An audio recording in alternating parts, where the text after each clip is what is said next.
And we're live. Hey y'all. So this is our faces. Um, I don't know. Can y'all see?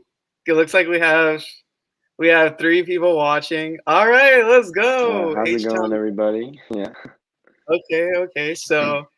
My name is Anish, and I go by Fuller on Twitter. And I'm joining with my friend Drew, Yeah, my and he. name's yeah, we have a couple other people coming later. My name's Drew or Andrew, everyone can call me. On Twitter, I'm in-depth Texans, and we're gonna have some fun tonight. Yeah, we're gonna just have some fun, talk about Texan stuff, Rocket stuff, anything. We're just gonna just have a fun time. We're not gonna stream for too long, but just like for maybe 30 minutes or something. I don't know, whatever it is. Yeah.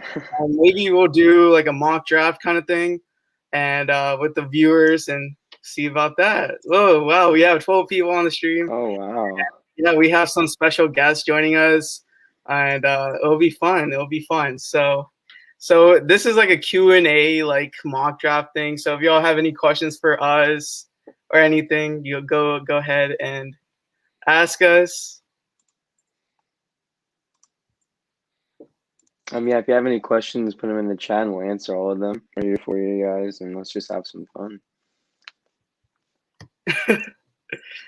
Yo, what's up, What's Bray, up, y'all? Carlos, Brew Nuts, Yo, Jetski? Joel, huge fan. Oh, hey, hello, Matt. All right, Matt has a question. Who is our favorite Texans player? I'll go first. I think right now my favorite Texans player is probably Jacob Martin or Justin Reed, one of those two guys. I really like their energy and how they play. I think they're really fun to watch. For me, I don't know. That's a tough question because I would say my favorite my favorite player was Fuller, but obviously Yeah. he went to Miami, as you can see by my at. And I don't know. I guess I would say, I guess Justin Reed because I like his energy and stuff Yeah. like that. Yeah, he's. I guess you would say he's our franchise guy. Who would you say is our franchise guy at this point? Ooh, Jaime I Fairbairn. would say, right now I would say our best player on the team overall would be like Brandon Cooks. He's our number one receiver. We don't really have another top receiver like him. He's the only guy that can put up big numbers. We have running backs that are kind of mediocre. We'll see how they play. It looks like Bray says his favorite player is Charles Menahu. He's also another player I like a lot. And he's going to hopefully put up some big numbers this season too. Yeah, we're super excited. Thank you all so much for 650 subscribers. It really means a lot to us. We started this channel in mid-December, and now Eric, now we have 650 subscribers, which is absolutely crazy. Yeah, Shaq Lawson is one of my favorite players too. I can't wait to see him as well. Yeah. Yo, Jetski says Senio Clemente. Ooh, well, he's not even on the team anymore, I don't think, but man, that guy was not very good at all. Yeah, Senio. But our O line is going to be actually solid. Like you have Tyus Howard on the right side, Marcus Cannon, Justin Bray, who's been working his ass off in the offseason, and then you have Max Sharping and Laramie Tunsil. Yeah, it's gonna be really fun to watch. Let's see what happens with the Marcus Cannon. He can either play guard or tackle. So kind of see how he plays out there. Maybe he goes to tackle, move Tyus to the inside, which I don't know if I love that move. Hopefully Marcus Cannon can play on the inside and be productive there.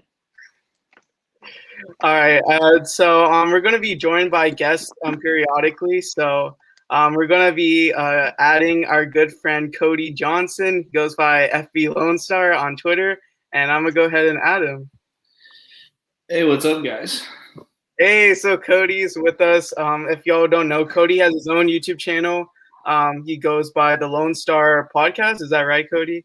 Yeah, Lone Star Football Podcast. Yeah. So he makes great videos. Cody definitely knows his stuff. And yeah, y'all should definitely check out his channel. And yeah. So yeah, we're just here chilling. Some three guys chilling in a live stream. All right. Yeah. So Cody, I have a question for you actually. I saw in the comments somebody said, what is your record prediction for the Texans? How do you think they'll do this season? With or without Watson? We'll go without Watson for right now since all the allegations. without Watson, with Tyrod Taylor probably starting, I see another 4-12 season. Look, the defense is upgraded, sure. It's not upgraded to that point to where they can help carry Deshaun Watson to Tyrod Taylor is. We won 4 games with Deshaun Watson, a top 5 quarterback last year, where you're downgrading to a backup, Tyrod Taylor, who one of the better backups in the league. But look at what happened with the Cowboys, who Andy Dalton was one of the better backups in the league last year too. It just this team will be to try to explain it is if we had Deshaun Watson, we win 8 or 9 games. Right. Like that's the difference in this team is we win those. We went 2-8 in 1-score games last year. Yeah, pretty much. We win 4 or 5 of those this year with this team right now. That's how this team looks. There's no star outside of Deshaun Watson except for maybe Laramie Tunsil, but I don't know how many people like a superstar player or whatever. But this is Austin in the comments. But yeah, that's kind of where I'm at if Deshaun Watson is not playing. It's a different story if Deshaun is playing because there's no way you go 2-8 again in 1-score games, especially with a weaker schedule. Well, personally, I think like you said, 2-8 in 1-score games, but that was when our defense was absolutely terrible. And I know, like, we don't know Lovie Smith how it's all going to go down, but roster-wise, this team, we could say that it improved considering from last year. You add Shaq Lawson instead of, and I obviously have some losses in J.J. Watt. We're going to definitely miss him on that line. But then you add guys like Desmond King, all those linebackers like I'm blanking right now, like Cameron Grugier-Hill. I know, and then you have Pierre Lewis, who's really good.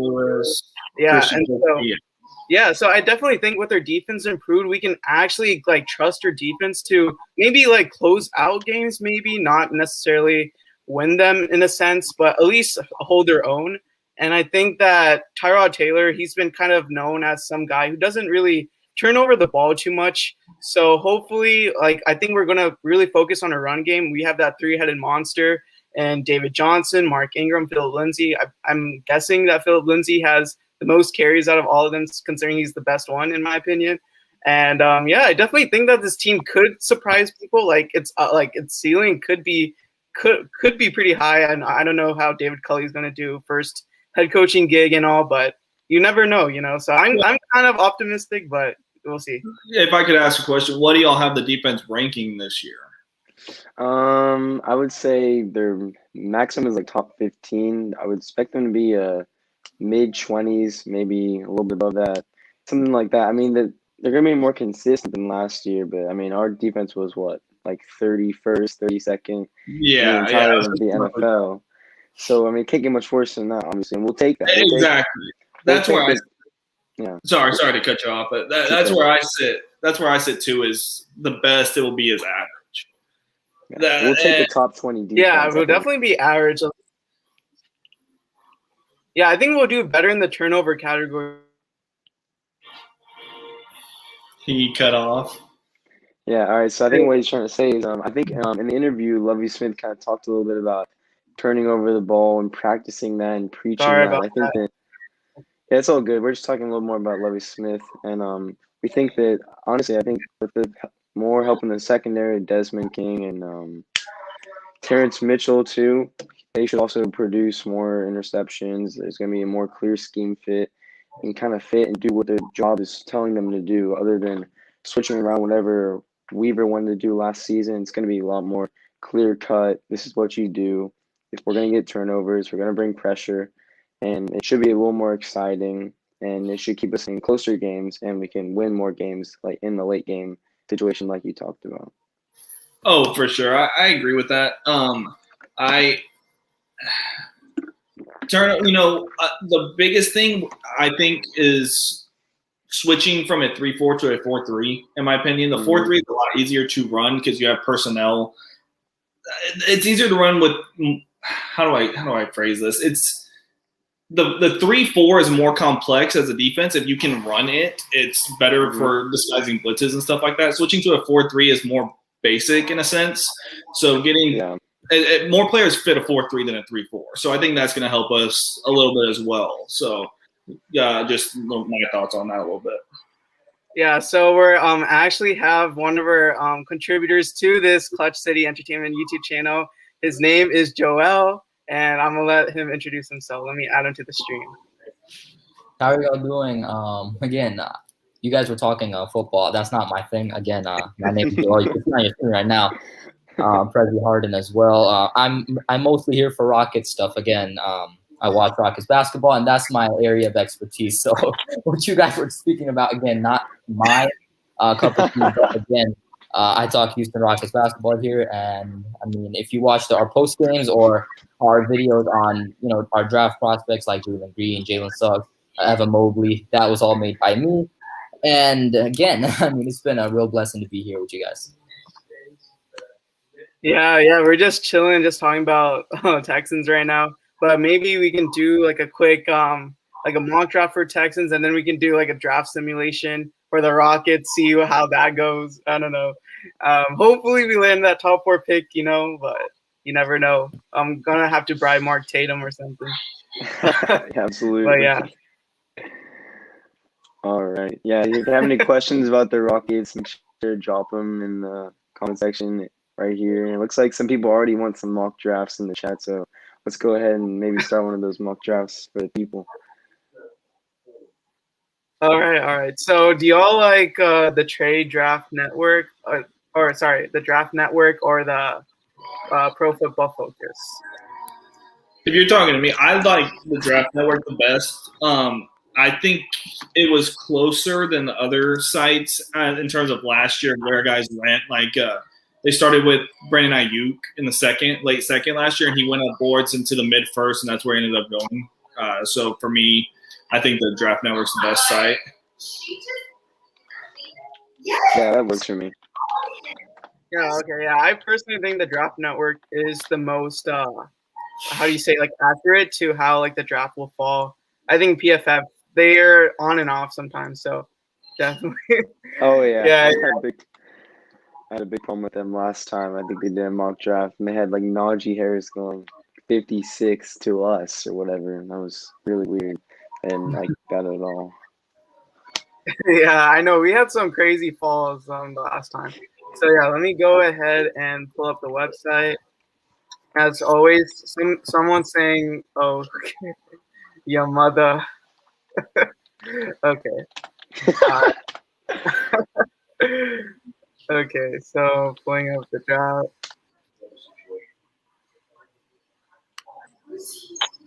Yeah, to answer Mac Ankle's question in the comment section, what's y'all's record prediction for this year? We kind of talked about it earlier, but I would say our maximum would be about 7 wins, assuming Tyrod Taylor or Ryan Finley or whatever is our quarterback, and probably get around just 5 wins.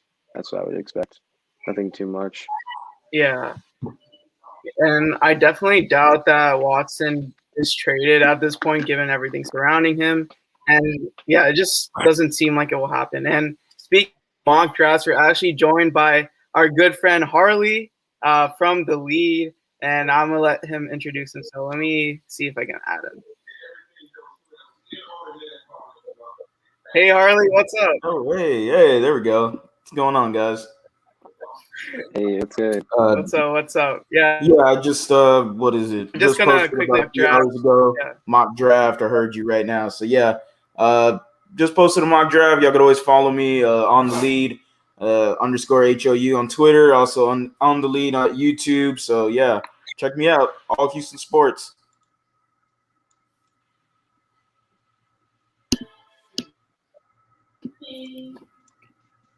He cut out again. Oh, there it goes. My bad. My internet's kind of bad around this time, so my bad. It usually isn't this bad. My bad, okay. y'all. Yeah. All right, so yeah, I'm gonna just go ahead and share my screen. Yeah, you know how we all deal with Wi-Fi issues nowadays.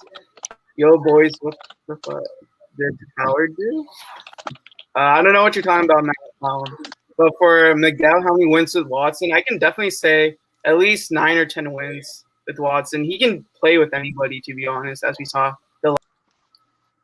there. Oh man. The Rockets is terrible as usual. How's it going? Oh, I haven't been no. able to keep up with the game because of the stream, but little I saw, we weren't doing terrible by any means. Yeah. Harley, can you say your YouTube channel again for the Jamarcus? Yeah, for sure.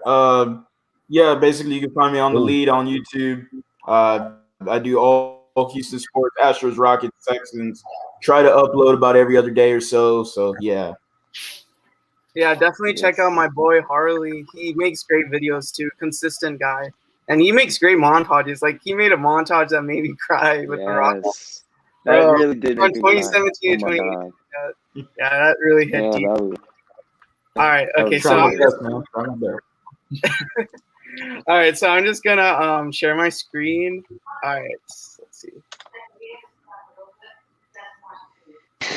All right, so okay, can y'all see the screen?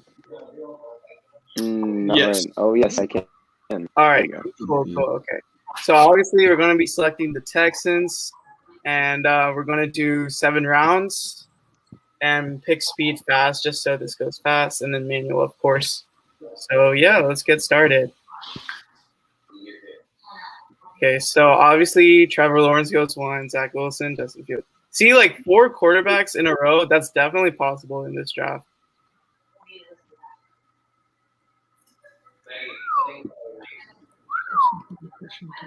So interesting draft so far. Going to be a while until we pick. Devontae Smith to the Patriots.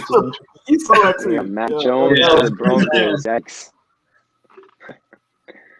Micah Parsons to 23 to New York. Elijah Moore to the Saints Colts. getting Oh Kamara. my god. Yeah. Wow. Kumar Mora might be the better linebacker in this draft, to be honest with you. I think so too. Yeah, he's definitely really good. Yeah. Wow. Okay, Landon Dickerson, 49ers. Yeah. Wow, Giants the- getting Jason Owa. I'll take that. Rondale Moore goes 53. Okay, so our pick is coming up soon. Saints Okay, got so him. really good guys. Okay. All right, so we have some names on here. So this is just all the positions. Let's see, Jamar Johnson. So we could go cornerback or I'm thinking our first pick should be secondary in my opinion. What do y'all think right now in the chat? Who should we draft? I was looking at the names. I saw Jabril Cox sitting there. I know we just signed a bunch of linebackers, but my thing going into this draft is all of these guys are stopgap, or most of these guys are stopgaps anyway. So I say just best player available, regardless of position, except for maybe a running back. So for me, with Jabril Cox sitting there, I think he's kind of too good to pass up for me, unless there's like Melifonwu down there. But out of the name I'm seeing right there, yeah, Melifonwu is still available at some. Yeah, he's ranked at 77 on the draft board, but I would personally take him at 67. I really like Melifonwu. I like Elijah Molden too. I know that some people don't really like him, but he's kind of like Tyrann Mathieu. Kind of like that similarities. Richie Grant, also an interesting name, kind of do-it-all safety that can do a little bit of cover one stuff, come and play up and play man, tackle, etc. Yeah. Any one of those 3 guys I'd be cool with. Well, no, Jamar Johnson there is pretty interesting as well. From Indiana, 6'1", 200. He's a little bit of a nickel safety hybrid that you just don't really find in the NFL. So that's another diamond in the rough there. But I agree, Jabril Cox, linebacker. I mean, I had linebacker just because he wasn't there. I had Dylan Moses in my draft just because I felt like we need some youth and we need talent at the linebacker position. It's something that we lack. And in a 4-3, like the strength of a 4-3 is usually the linebackers. Like they command that defense. Man, give me some youth, give me some talent at the linebacker position. Other than Cunningham, no offense, but like Cody's saying, all those guys are one-year guys. Like we're not relying on them next year. Mm-hmm. Yeah, definitely agree. I would go with Jabril Cox because, kind of like you said, all linebackers are old. In my opinion, Jabril Cox fits perfectly, and it kind of covers you. Well, he can cover the seams, kind of run with the faster slot receivers, kind of keep up, push them off to the safeties, and play really good coverage, which is exactly what we're going to need. Yeah, definitely. He's listed as a scheme fit for 4-3 and a coverage man, a guy who can play man coverage as well. So it seems like a very good pick for Jabril Cox. So definitely going to draft him here. So linebacker Jabril Cox. So I think that's a solid selection. Yeah, and if I'm not mistaken, he was a Mike at LSU, and they ran a 4-3 this year, so he's already in that. But that's a guy who can come in and maybe take Kirksey's job off the jump. I wouldn't bet on it, but that's a possibility. I've said this before. I just think Nick Caserio, if there's any way y'all want to label this a home run draft, and that's extremely tough to do, but if you can find two guys that could become a starter somewhere, not week 1, don't have to, but like week 6, week 7, week 8. I know that's extremely tough to do just because of what he's given, but I think that could be considered a home run type of draft. Oh, for sure. Saw our Darius Washington go to Tennessee. God, I would hate that.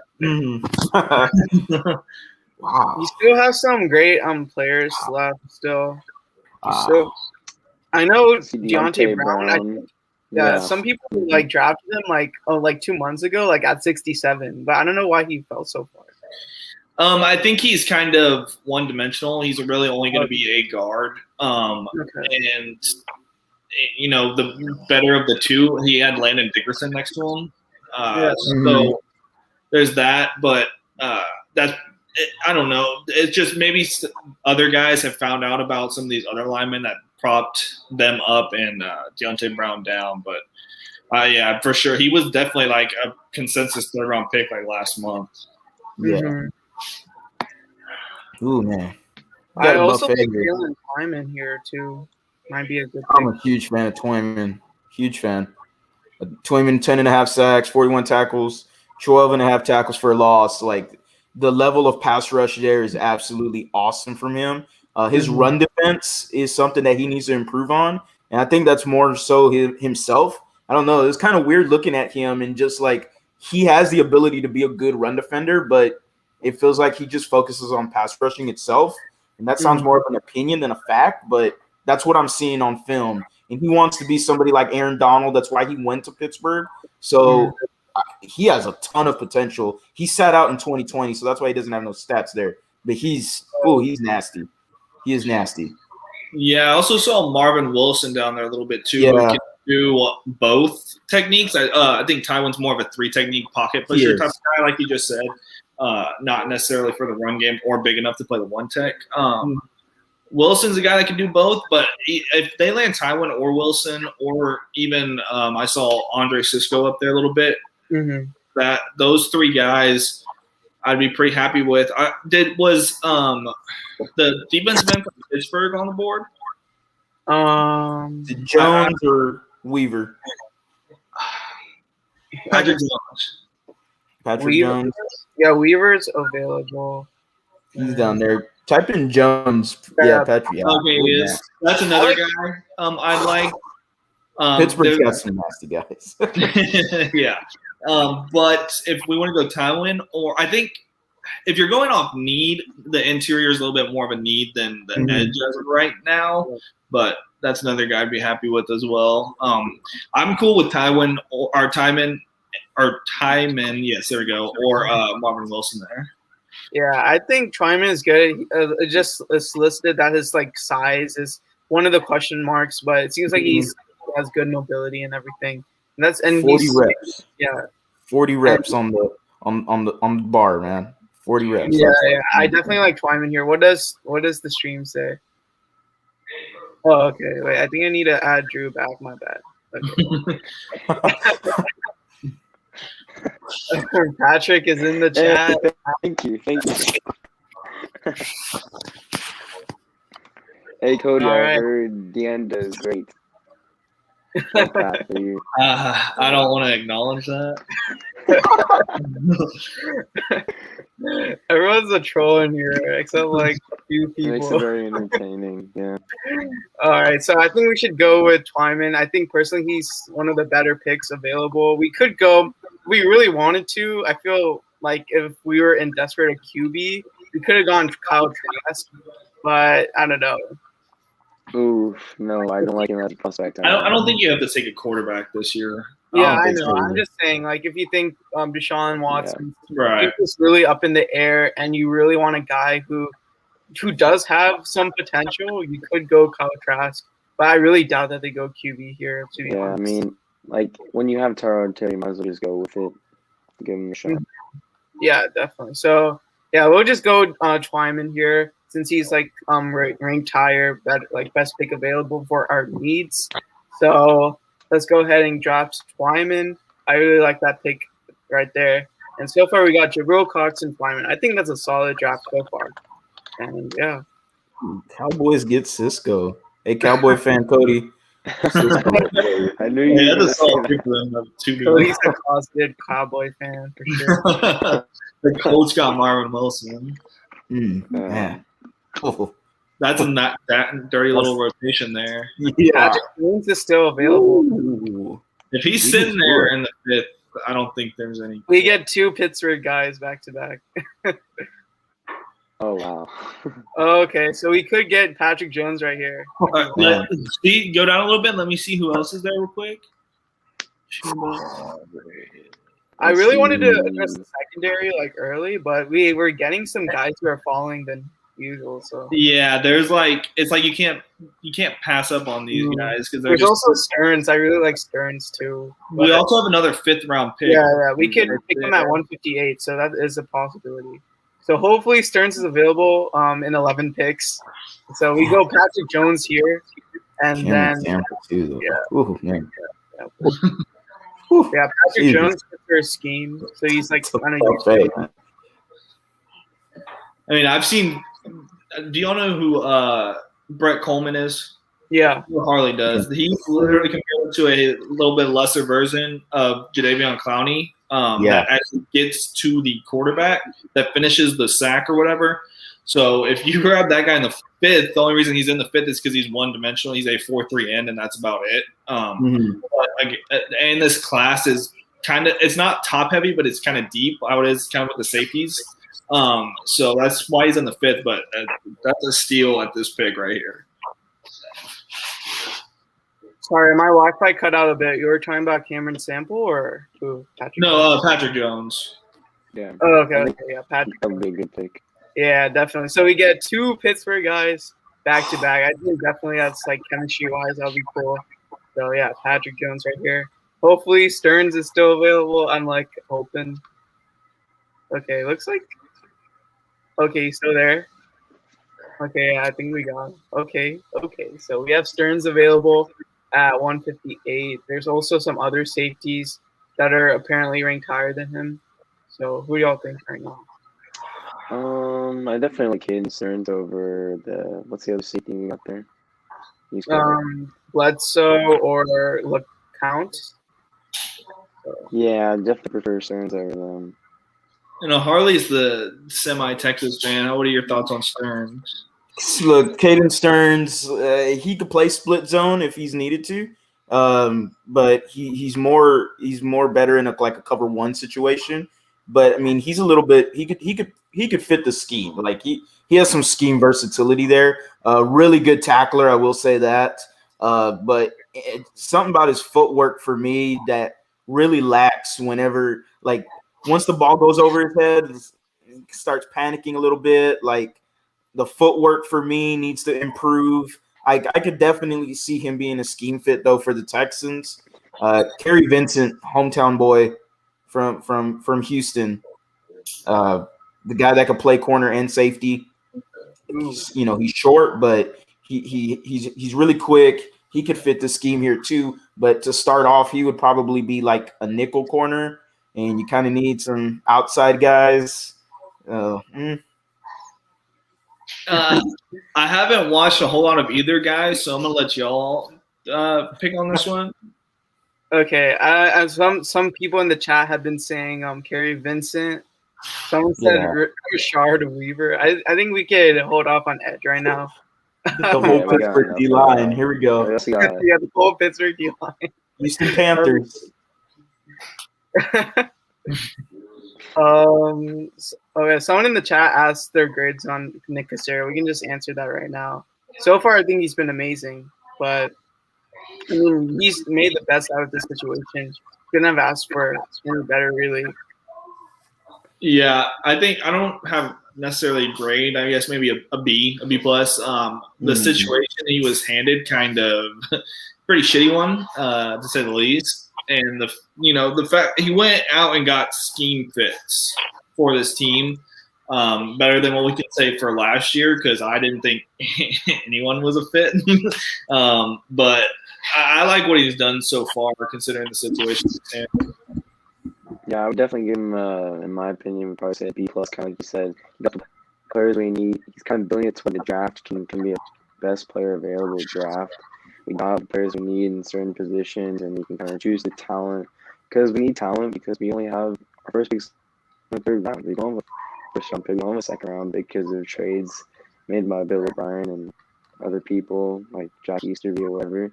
But Nick Casario is kind of riding the ship here. He's making conservative, contracts, 1-year deals, kind of got the scheme fits. Now the draft is set up in a good place for us. Yeah, I've already gave my grade on a YouTube video. I said exactly what Cody said. I gave him right around an 85 B. I think he did with what he entered into this situation. I thought he made the most out of it. Obviously, it was going to be very cheap deals coming with the pandemic.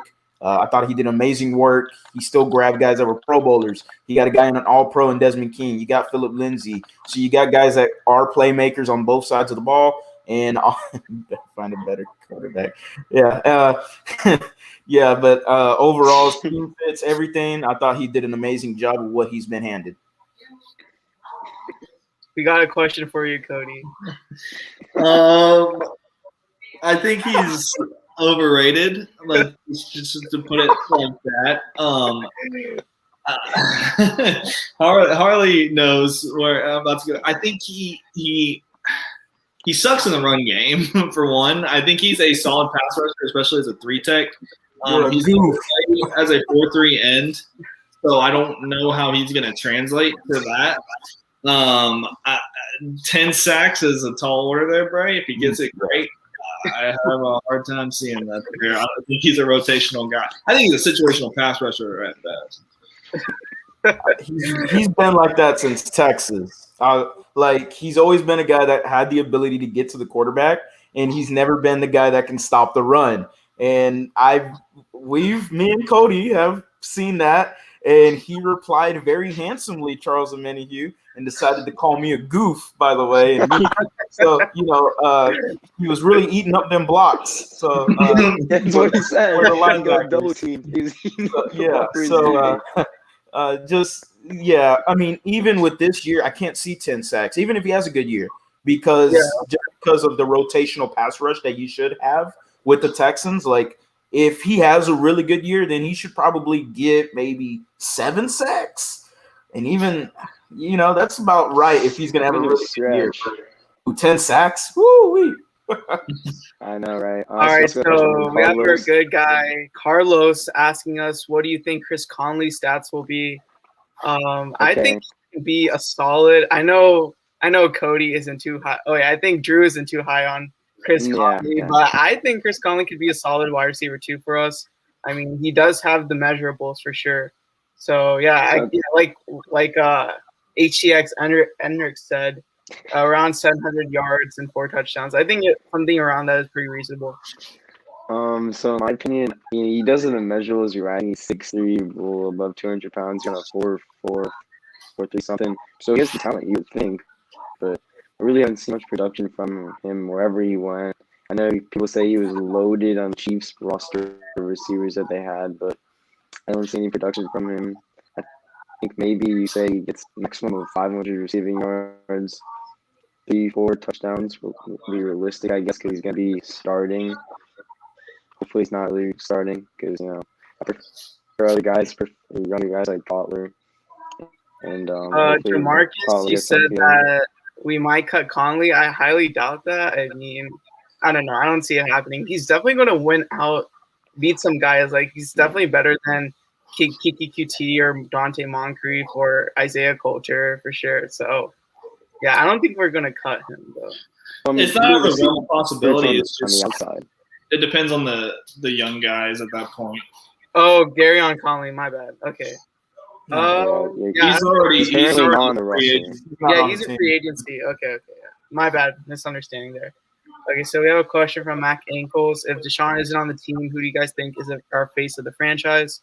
I said Justin Reed. I think he has the personality for it. I think he just needs to show more production to really back it up. But I think, like, personality-wise, I think Justin Reed could fill that role. Yeah, Cunningham or Yeah, that one's a tough question because I don't know. But I personally think Justin Reed could. But, yeah, he just needs to back it up with his play. Yeah. We kind of who we end up drafting here. But, we abandoned this mock draft, so we should probably pick. I know some people have been saying LeCount. If you go with the corner, Vincent, I got an idea to address safety a little bit later here. Okay, yeah, let's go with. Controversial. It's all good. Yeah, let's go with what the viewers said. Two guys said Kerry Vincent Jr. And hometown kid, so why not, right? So let's go Kerry Vincent Jr. So you got 2 LSU guys, 2 Pittsburgh guys. I think that's pretty cool. Yeah. But yeah, about the whole like franchise guy, it's really tough to say right now. Nobody. Yeah, really nobody. The answer. Nobody. Yeah, Unless exactly. you make Debbie the Texan face of the franchise, or like the season ticket holders, or make Nick Caserio the face of the franchise. Like that's no. No, Debbie the Texan will be the face of the franchise for sure. Yeah. All right. So, okay, looks like we have a pick now at 195. You do have some wide receivers available now. I don't know, what safety did you have in mind, Cody? Well, it's not gonna be with this pick. This guy is right here. Cornell Powell interests me, and Bobby Brown out of A&M interests me. Yeah, I saw him a little bit down. Yeah. We drafted. I was thinking, like, since we already got an inside D-line guy, I was thinking we try to address other. Right. It's just we're in the 6th round, and that Bobby Brown and Twyman. I'm sorry if I'm mispronouncing that. Brown plays the 1 tech, Twyman plays the 3 tech, so they were technically playing the same position. Bobby Brown is like a bear, like that's the way to put it. A dude that's a 2-down rush or 2-down lineman. We're gonna be in there on rundowns. What we lacked last year, especially in the run game, was a interior lineman to eat up blocks to free up the linebackers that we were missing with like DJ Reader. So if I'm totally down for Bobby Brown, if we go Powell, that's completely fine as well. Yeah, it looks like the chat wants Powell. They said the next mini D-Hop, apparently. Both from Clemson. Oh. I don't know about that. He's good. Don't get me wrong. I'll take him if he's here. D-Hop, Thank you, Patrick, for the compliment. Yeah, we can definitely pick up a wide receiver here and then wait till 203 to get Bobby Brown, like Cody said. I think that would be a solid, like, if he's there. I don't know if he'll be there. I think he'll be there. He seems pretty ranked low here, so it probably won't be gone, maybe, hopefully. If not, then if we can land him with the next pick, that would be great. Yeah, so yeah, I think we could go Cornell Powell here. I definitely don't mind that. All right. So, wait, what's a reach, Jamarcus? I don't know what. I think he was talking about the D-Hop thing. Oh, okay, John. Yeah. All right, so yeah, let's go ahead with Cornell Powell. I really like this guy. I saw his pro day; he was really good. From what I saw. So let's see. Looks like Bobby Brown is still available, and he is available at 203. Man, usually he gets taken up between those 2 picks for me, so I'm surprised. I'm completely cool with Bobby Brown right here. Yeah, definitely need that help because we don't know if Ross Blacklock is gonna really take that next step. I mean, there's been some concerns over his, dedication to the game. So who knows? But yeah, I like Bobby Brown here too. We took him in our last mock draft actually. So yeah, it's all about competition with Nick Caserio this year. It seems like beef it up. Absolutely. Oh yeah, this website is the trade draft. Oh sorry, the draft network. I keep saying the trade. Sorry, the draftnetwork.com. And yeah, Jamarcus says I take. Oh okay, he looks like AJ Brown. Still off the deep end. I mean, you never know. It's always better to be a Don't get me little. wrong. I mean, I'm not gonna give a 5th round grade either D Hop or AJ Brown. Yeah. No, sorry. All right, so we'll go ahead and draft Bobby Brown right here. I think that's a pretty Mountain solid of man. Jesus. So we almost went all defense except for Cornell Powell. I think that's pretty good. We could draft inside O-line maybe, but yeah. Go down a little bit for me. K. Jones. DeMar Hamlin's not too bad. Another Pittsburgh guy. There he is. Paris Ford is Yeah. a very interesting one to me. This is a guy who was a 3rd round pick grade a month ago and then had a bad combine. It was a typical Orlando Brown situation. He ran a 4.9 and fell to the 6th round. Yeah. The guy was a stud 2 years ago when he played the full season. I think he had 3 interceptions, 3 forced fumbles, 70, 80 tackles. Guy, he played cover 2, if I'm not mistaken. Yes, he. Yeah, he did. Pittsburgh, we pair him up with the other 2 Pittsburgh boys. Split zone, so he's scheme fit. He's a scheme fit. Mhm. Look, I don't care about the 4.9. There's a difference in game speed and testing speed anyways. The dude can hit, for one, like lay the wood. Paris Ford is what I'd do here for sure. Yeah, same. Well, what's Chad saying? Who should we pick? He said dude is big. Check the tape. I agree with Okay, that for okay. sure. Okay, Like you well, said, definitely. Cody, he does bring big hits for sure. I don't know what, but There is a big difference between a 4.9 and a 4.5. From if you play football, I think you know a little difference. Oh, yeah, for sure. I mean, I ran a 4.9 in high school. I was pretty slow, but Okay. I also ran a little bit faster when I was in the game. It's just I don't know how to explain it. It just clicked. I just took off and was burning people when I was getting my ass kicked in a race. you know. you have to be humble, Cody. You were kicking ass. Okay. Yeah, I can picture you running down the field really. My man is Paris Ford. Reveal the map. I mean, a couple of months Paris ago, Ford, I I really dropped him in like- the 2nd round. So Yeah, I'll I really take like that. Paris Ford's description here. He's a physical, aggressive, and athletic safety that plays the game with a lot of enthusiasm and urgency, demonstrates good ball skills with the range and fluidity to be an asset in coverage. But yeah, there are some restrictions, like he has inconsistent angles and doesn't have enough control to avoid frequently missed tackles and lacks some size. So, but I think he would be a good steal at whatever pick we're at, 212. We're in the 200s. Like he was projected to go in the 70s. a month ago. Exactly. So yeah, that's definitely a steal, and we get another Pittsburgh guy. Whatever, Draft the Pittsburgh whole- defense was nasty, and the other safety as well. Like I forgot his name now. I had him on my mock draft. He plays just as similar. His only problem is he panics a lot compared to Paris Ford. So I mean, solid picks. You were talking about interior offensive linemen. I don't know if Drew Dahlman is still on the board from Stanford, but that is a guy that I would definitely have the Texans take a look at. Oh yeah, definitely. I'm high on Cornell Powell, so don't worry about me, Jamarcus. But I think we all kind of are. yeah, I mean, I'm gonna have high hopes for all these guys. I mean, I'm not going to be disappointed if they don't perform, but I'm gonna have a little Kool-Aid in my drink. Who knows? Whatever. Can you scroll down a little bit for me? Yeah. Did he get taken? Did Tamori and Terry get taken? I think he did because he wasn't out. Oh, maybe not. Maybe not. Let me see. I don't know. No. I mean, you could just search him. Yeah. Wait, how do you spell that? Terry just. Oh, okay, yeah, there he is. He is There he okay. is. There's him, or if you go back to the big board, Harley. I don't know if you've watched this guy, but Demetric Felton. I haven't. I've heard of him because I did USC scouting. He's an interesting guy. another Brett Coleman kind of.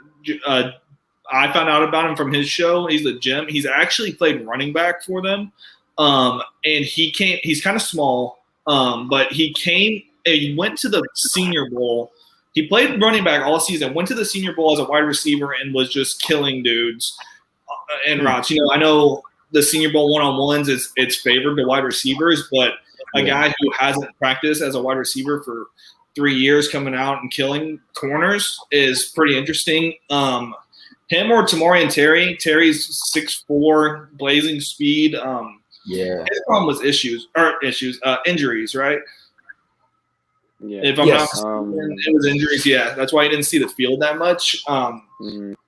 But Felton, a guy who can do slot wide receiver or even running back stuff, is interesting. Or Terry for me at this point. Yeah, this is our last pick in the draft, so Yeah. definitely got to make it count, I guess. But I'm a big fan of Jalen Durden and TJ Vasher is kind of my two guys. Jalen Durden, I would honestly give around a 3rd-round grade. He's very elusive with the ball.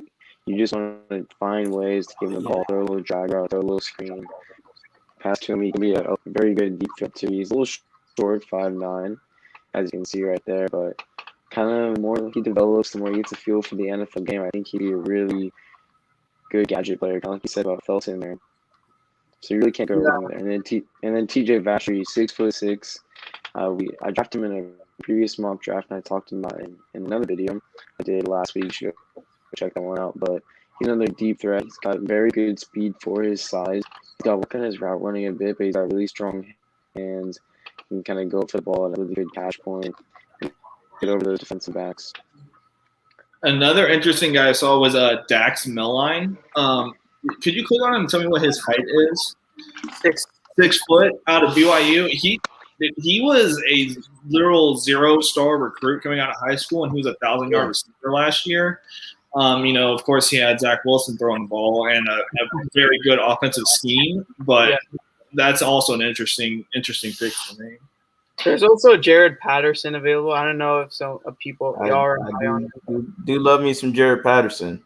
I had him on my mock draft just because I think just at the running back position, you don't know what you have, and you have no youth, you have no talent there at the moment. Well, at the moment, you have Lindsey, of course, but it's only a 1-year deal. I assume Caserio does extend him because I'm just going to go off of the assumption that he has a good year. But Jarrett Patterson, I mean, even though he's 5'7", 190, he has a great balance of power, speed. He doesn't fumble the ball. He makes guys miss, and he has the willingness to block in pass protection. Like, it's better than what I thought it was going to be, being 5'7". Like, he has that willingness to block. So, yeah, he's just an all-around guy. Of course, the red flags is he's from Buffalo. He didn't play that level of strength of competition. He played Kent State. Like yeah, that's bad, but I mean, it's Buffalo. Look, we've seen guys from lower schools succeed a lot of times. I mean, I think of Khalil Mack from Buffalo. We got Carson Wentz from North Dakota State, even though he looked bad last year. But, there's other guys. And if you're a running back, unless you're an elite guy, Dalvin Cook, Derrick Henry type stuff, you're scheme dependent anyways. Level of competition doesn't matter at that point for me, at least. Yeah, I think I'd go Jared Patterson since we already got a wide receiver. Might as well get some youth in there. And he did have that crazy game with 6 touchdowns or something. So definitely has that. What? 8 touchdowns? 8 touchdowns. Broke the record. Yeah, broke the record. Yeah, exactly. So if you have a guy who has that kind of potential, I wouldn't mind him here. So I think I'm going to go ahead and draft Jared Patterson. He's projected to go undrafted according to this website, but I think he'll be taking a draft for sure. Yeah, the fact that all those guys are sitting there is very interesting to say the least. So yeah, we got Jared Patterson. I think we had a really, really good draft. Like, I think this is one of the better drafts that I've had. Yeah, me too. There's no way I thought all those guys would be sitting there. Yeah, so I think we got a little lucky here, but that's what the draft is. Kind of, you never know. So going over 67, we got Jabril Cox, Jalen Twyman, Patrick Jones, Kerry Vincent Jr., Cornell Powell, Bobby Brown, and then Paris Ford and Jared Patterson. I think that's an A draft. Like, I don't think you can get any better than that, really. Considering you had no first or second, yeah, that's pretty solid. Mm-hmm. Yeah, Definitely. exactly. We did the best of what we could there. That's Yeah, really good. like I said, if you can get 2-3 guys from this draft that can become week 7, week 8 starters, I think you have a few in this crop that you just drafted. So yeah. Definitely. And now we can go ahead and do like a tankathon sim for the Rockets. I know some of y'all who came for the Rockets. Sorry about that. We talked a lot about Texans, but we'll do some Rockets here. So we'll run a whole And tankathon. boys, I gotta head out. I appreciate y'all having me on. I'll probably watch this on my phone, but thanks for having me. Appreciate it, Cody. Thank you so much. Catch y'all later, boys. Had a lot of See ya. fun. Yeah, thank you for coming on. Bye. All right, so appreciate you, Cody, and we're just gonna do a quick tankathon sim. Let's see. Where do you go for the? Okay, here we go. Mock. You have to go to sim ladder. And, are we simming just Rockets or the entire draft? I don't have too much experience with this, so how does it? I just click sim lottery every time. Yeah, sim lottery, and that basically shows you what Mhm. pick you might end up getting. Okay. Just So do that and see what we can get. all right, so hopefully Okay. this works out. Let's see, sim lottery. Let's see what happens. Hopefully we get a good pick. Oh, we got the number 2 pick. We got the And second we got- pick. Okay. Okay, so it seems that they're projecting us to get Jalen Suggs, which I wouldn't be mad at. I would like Evan Mobley too. But what do y'all think?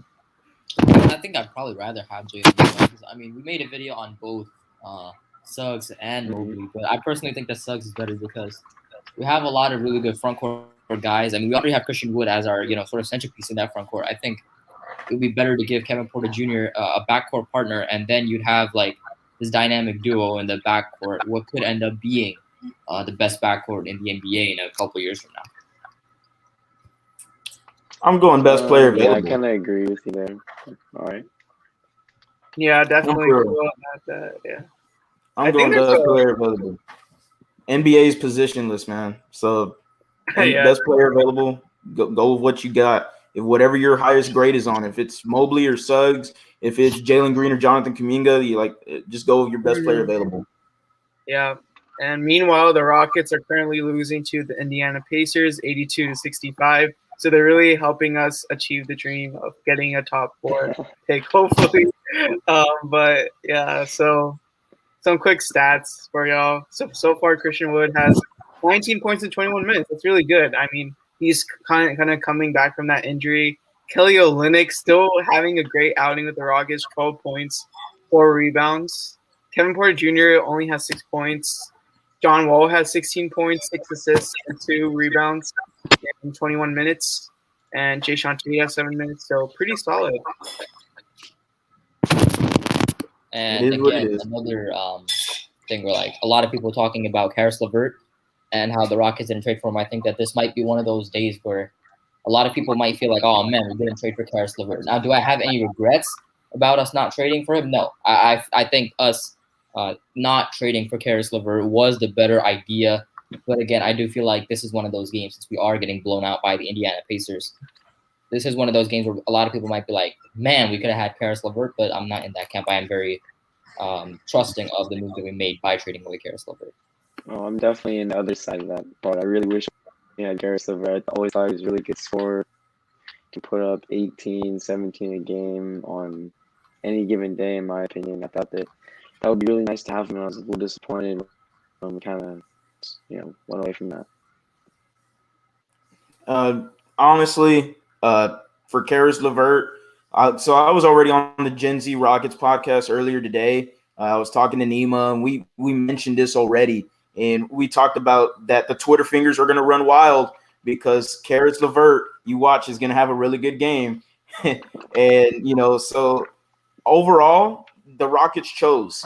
And with Karis LeVert, he was injury prone before, and this was before the kidney. Like, he was an injury prone player. So you picked the better of the injury prone players, and you went with either LeVert or Oladipo. So very horrible spelling there. And so Oladipo, to me, in my opinion, and Nima agreed with me, I thought he was the better-ish injury prone player. Plus, you get to see of who he was going to be this year, honestly. So I mean, I'm not missing anything. Overall, the trade is Kelly Olynyk, Avery Bradley, about 7 first-round picks for James Harden. Like, it's extremely unfair to judge this trade. Very unfair. Yeah, we gotta wait to 2030 to evaluate the trade. But we're all gonna be like old. I don't know if who even knows if YouTube's still gonna be 2030. around. I mean, you got 2030. What? Kevin Porter Jr. will be 30 years old, so that's a long time to wait to evaluate the trade. I don't know if we can wait that long to decide whether the trade was a W or an L. But again, we have a comment on screen right now. What are your thoughts on James Harden after he left the Rockets? I think this one, if you don't mind, I think I'll take this one. I've watched a lot of James Harden on Brooklyn. He's been doing good. If you have watched the Rockets play, James Harden has been playing a lot like he did in his 2017 season with the Rockets, where he was alone by himself with no real superstars around him. He's doing that job of facilitating, playing the point guard role, and you can see by the fact that he's averaging damn near 11 assists this season. So yeah, Harden's been playing good, but again, that's not the focus for us right now. We're focused on Kevin Porter Jr., Christian Wood, and of course the rebuild ahead. Yeah, we're definitely going to put out a video about the Stones, like how his tenure has been throughout the Rockets, like all his major moves, kind of going all over his major moves and things of that nature. But personally, I think that like when we did get Oladipo, like I understood it at the time, but it's whatever. So I mean, I think like if it wasn't for all those injuries and everything and got a consistent like lineup, I think we could have gotten a better return for Oladipo because he was balling in those first 2 games. Sorry about that. He was balling in his first 2 games with Christian Wood and stuff like that. And then Christian Wood gets an ankle injury and it didn't work out. But I think in theory, when it happened, I think it was fine. I like Karis LeVert too, but I thought like it was seen that Victor Oladipo was going to have more trade value and be more valuable to a contender. So I see why. But yeah, what I would also want to talk about is all the draft prospects that are in this year's draft. Like we said, we have a series going on about draft prospects. We're going to be talking about, of course, Kate Cunningham is the only major draft prospect that we haven't talked about, along with Jonathan Kuminga. But what I wanted to go through, since we're on the Tankathon website right now, let's go down to around those mid-20s and see the guys that are there and just take a look at, because those are the guys who I think are going to be more, I guess, they're not as like, they don't have as much of a spotlight on them as the big guys like of Jalen Green, Evan Mobley, Kate Cunningham, all those guys. But these are the guys who I think could really make a difference in this rebuild. These are the little things that I think will really decide whether this rebuild was a W or an L for us. And so right now this has us taking the center Day'Ron, 2 power forward / centers in Day'Ron Sharpe and Philip Petrushev. But again, I'm questioning those decisions since we already have Christian Wood, you have KJ. I think taking 2 bigs is not the best move here. But again, you do have guards in that area as well. Jared Butler is a very, very interesting prospect that we could take out of Baylor. Again, I think Jared Butler, if we do end up getting that 22nd, when we do get that 22nd pick in the draft, I think Jared Butler is probably better for us than taking Day'Ron Sharpe out of North Carolina, because he's a point guard. I think even though right now our guard depth is pretty good, since we do have Wall, DJ Augustine, Eric Gordon, and all of those guys, those 3 especially, those veterans, they're not going to be here for much longer, maybe 1, maybe 2 more years. And so having a guy like Jared Butler, who, again, we already saw him, all that experience in March Madness. And again, March Madness stars don't always translate to the NBA, but I like what I saw out of Jared Butler. And I think he could be one of those guys in our future backcourt rotation that I think could do very, very well. I also want to ask y'all, like, how do y'all think that the Rockets kind of move on from Wall, considering how big his contract is? Like, do you think he's probably going to be on this team next year, but who knows? I mean, hopefully you would kind of work at a trade. You might not get much for him, but it's kind of best to move on kind of towards the rebuild and find little pieces here and there to kind of keep building onto the team. So I already referenced this earlier. I was on the Gen Z Rockets podcast. Me and Nima talked about this already. The one team that would look into him, I believe, is the New York Knicks. There are plenty of teams that have cap into this year. Like the New York Knicks have plenty of cap space that would look into a John Wall. They've been trying and starving for that star potential. Even though they have a Julius Randle, they want stars. Like they want the big names. And if you are willing to give up John Wall in a first-round pick, and I know it's tough, but a 2023 first-round pick, maybe 2 of them to unload that contract, trade them possibly to the Knicks. You got the Mavericks that are going to have a lot of cap space. You got the Chicago Bulls that are going to have a lot of cap space. So as much as it sounds like it's difficult to trade John Wall, in reality, it actually isn't. There are going to be teams calling in for him just because of what they've seen this year, how he's not looked to his form, but he's looked a lot better since his injury. Yeah, and John Wall, like you said, there are a lot of teams that would be interested in them. The New York Knicks is a very, very interesting prospect. You know, they have a lot of guys that I think the Rockets could get back. A guy like a Mitchell Robinson, so many other young guys that the Knicks do have that we can go after in a potential John Wall trade. Chicago is another interesting prospect, although I think I'd rather trade John Wall to the Knicks than the Bulls, since I feel like the Knicks young players are a little bit better than the ones that the Chicago Bulls have. Dallas, another interesting one, but again, I'm not sure how a trade package would look with that. I think the Clippers might be one, but again, same situation with the Mavericks. They don't really have great young talent to give us in return for John Wall, and so that one, I think, like you said, the New York Knicks is probably my main landing destination that I'm looking at for John Wall. And again, like you said, it's not going to be as hard to offload John Wall's contract as people think it is. John Wall, while he hasn't been himself before the injury, and he has been a little bit streaky. He goes on games where he looks like his old self, and then other games he isn't able to hit his shots. He's inefficient. He's making bad passes and all of that. I do think that once John Wall does get healthy, he is dealing with a bit of a knee issue right now. But once he gets that over with, and once he can get healthy, I think John Wall will do very, very well, especially when he's on a championship team or at least a playoff team with weapons to kick out to and weapons to incorporate into his playmaking. Just to add on to that, the Knicks, in order to complete that trade, you would have to trade. They would have to give up Obi Toppin to. And why I say that, they could accept Wall without Obi Toppin, but if they trade Obi Toppin, like that would open up another max contract for them. So especially if they want to get into the free agency bidding wars, which they want to, they want that star. So think about a possible trade of Obi Toppin, Kevin Knox, who doesn't have any minutes there with the New York Knicks. Also, John Wall would fit perfectly with a Tom Thibodeau. Just imagine a pick and roll sesh with John Wall and Julius Randle. I think he's a really good point guard for Thibodeau. I think that could work out great for the Knicks.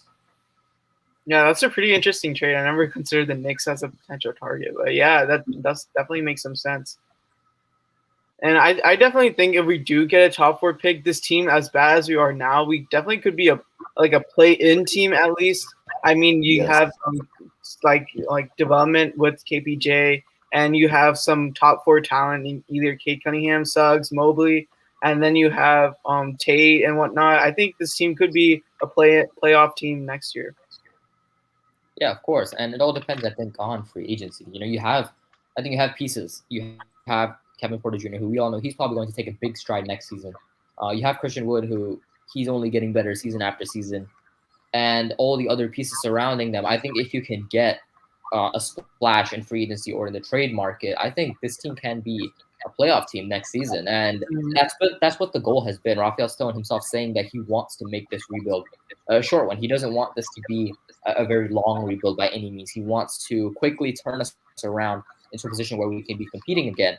And I think the pieces that we have are set up in that way. We have pieces that, regardless if you're contending or rebuilding, will be very, very good. And I think if we can land a star in free agency, I think we could go from being where we are right now, at the bottom of the standing, all the way up to the playoffs, or maybe even like a 5-6 seed in just a matter of one offseason.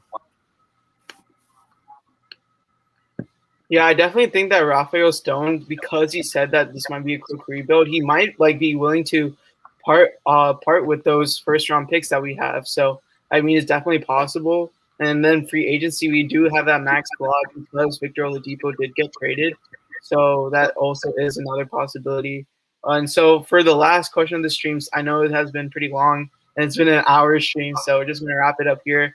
But Carlos says, "Who's the free agent you all would target?" So, anyone want to do that first? That's a tough one. I think the most obvious is obviously Kawhi Leonard. But if we're being real with each other, we're not landing Kawhi Leonard. The chance of that happening, I think, is once in a blue moon.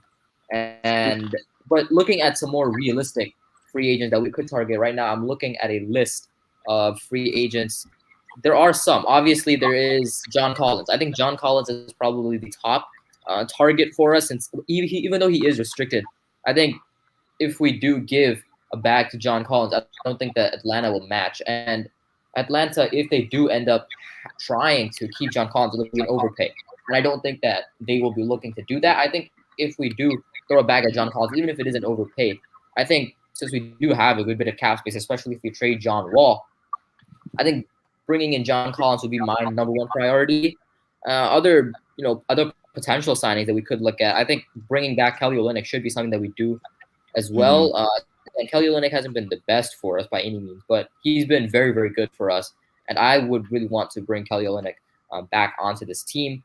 Other potential signings that I would be looking at, maybe Mike Conley or Kyle Lowry, but again, I'm not sure how either of those guys would want to come to us, since they are probably looking to compete. I don't think Mike Conley leaves the Utah Jazz. They do also have his bird rights. Same with Kyle Lowry and the Raptors. But if we can get a veteran point guard like one of those two without having to pay too much, I think that'll be a very, very good and interesting acquisition for us. But I think John Collins will be my top priority. Definitely agree with you about John Collins. Him and Christian Wood would be a really dynamic duo that I'd love to see. I mean, just watching wise as a viewer, that'd be pretty fun to see for sure. Diamond in the rough, man. KJ Martin. KJ Martin is the diamond in the rough. I think KJ Martin has a higher ceiling than KPJ. I think so. As I've heard Matt Bullard said he could become a potential superstar. There's other people that say he could become a potential superstar. He needs to have the ball and transition. I'm tired of seeing, no offense, I like Christian Wood in transition. Very good. I want to see KJ Martin in transition. The athleticism, the hops from him, I need to see more of it, because there's no way to develop him if you don't give him the ball more in transition. Like, the dude should not be afraid at all. I just believe KJ Martin is a guy that can – you got to keep your eyes on to. You really do. And then that's just my opinion. You know, I've been really high on him since I am the academy. I think he could be a real stud for you. And if not anything, he becomes maybe a 3-and-D guy if his 3-point, shot continues to improve, which it has been in a few games. But 3-and-D guy is still a relatively good role player for the Rockets. You got a Marnie Brooks as well that looked amazing for you. John Wall, you need to get rid of him. Sorry. KPJ needs to be the primary ball handler. Whoever else you have, if you have a Cade Cunningham, you get a Cade Cunningham. Like, don't care about whether or not he matches with John Wall or whatnot. No.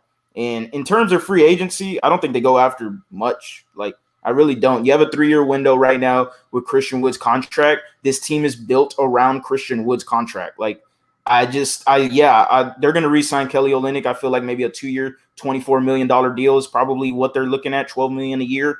That you need that veteran leadership. You're not going to be like 2K and run, 25-year-olds and just run them up and down the court. Like, that's not going to work. Seen that with the Magic, seen that with the Kings. Like, it just doesn't work. So overall, free agency, I don't know if they get anybody. I would love John Collins. That's my number one guy too, along with 20 other teams. It's going to be tough. Yeah, I kind of see what you mean. There's going to be a lot of interest in a guy like John Collins with the potential that he has. So maybe the Rockets have to settle for lower value free agents, kind of do what the Texans are doing in a way, kind of get the guys you need and kind of fit them into the team and build off of that. Yeah, and as far as what you said about Kenny Martin Jr., again, he is a really good talent. Like you said, he's a diamond in the rough. But again, I'm not sure about the fact that he might be better than Kevin Porter Jr. I think we have to pump the brakes on that one. But that shouldn't take anything away from what Kenny Martin Jr. has been doing. He has been just absolutely amazing for us. And I see maybe all defensive, maybe even defensive player of the year potential out of Kenyon Martin Jr. Again, I've made this point in a couple of our videos earlier that Kenyon Martin Jr. was a bottom 10 pick in the NBA draft. you can go through previous drafts in the past. There are many bottom 10 picks in the NBA draft that do not touch the NBA floor ever in their careers. So the fact that Martin Jr. has been able to come in and not only play in the NBA but thrive in the NBA is really interesting to see. And for that, and it's really nice to see. And for that, I have to give credit to number one, the Rockets front office for finding a diamond in the rough like Kenyon Martin Jr. And it's also a testament to how hardworking and how good Kenyon Martin Jr. has been for the Houston Rockets. Yeah, definitely. I think both KJ Martin and Jayshawn Page deserve to be on that top 10 rookie ladder in our hearts. I mean, KJ Martin, he's been amazing, man. Like, no one expected this from him. People thought he was going to go undrafted. But if you have those basketball genes, you know, they're going to translate. And so, yeah, I mean, we'll just still have to see. But, yeah, I think the stream has been going on for a little while. So thank y'all if you made it this far, 1 hour and 10 minutes. But, yeah, really appreciate all the support. And we'll catch y'all next time. Thank y'all for watching. Peace. Yes. Thank you for coming. Yeah, no problem.